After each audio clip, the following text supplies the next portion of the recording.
C'est un petit garçon qui ne tient pas en place et vit chaque stimuli comme une agression.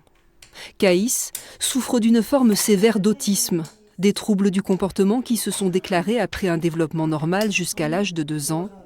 Puis l'enfant a peu à peu cessé de parler et d'interagir avec les autres. Dans l'espace de quelques semaines, moi j'avais un petit garçon qui était assis dans le canapé et il me regardait plus dans les yeux, il regardait au-dessus de ma tête. Et puis il avait des larmes qui coulaient le long des joues comme ça. Les cheveux ? Tu veux couper les cheveux ? L'école, ça a été très compliqué. La première année, on le mettait 2 heures.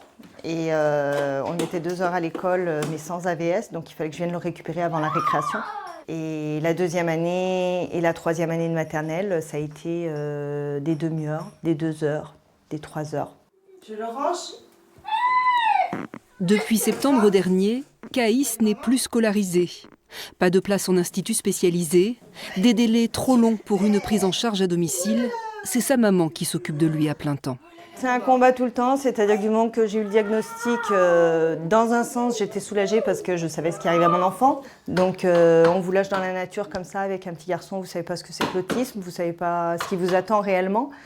À force de chercher, Virginie a fini par trouver en Belgique l'école adaptée au profil de son fils. Mais ce projet a un prix. Rien qu'un camion de déménagement, ça coûte très très cher. Il y a plein de choses qui engendrent. Il faut trouver un logement, il n'y aura plus mes parents autour de moi. Avec Caïs, il y a toujours du matériel à avoir pour travailler et pour poursuivre. Pour offrir un avenir à son fils, Virginie s'est donc endettée à hauteur de 100 000 €. Ceux qui souhaitent l'aider peuvent participer à la cagnotte créée sur la plateforme GoFundMe. C'est la même génération.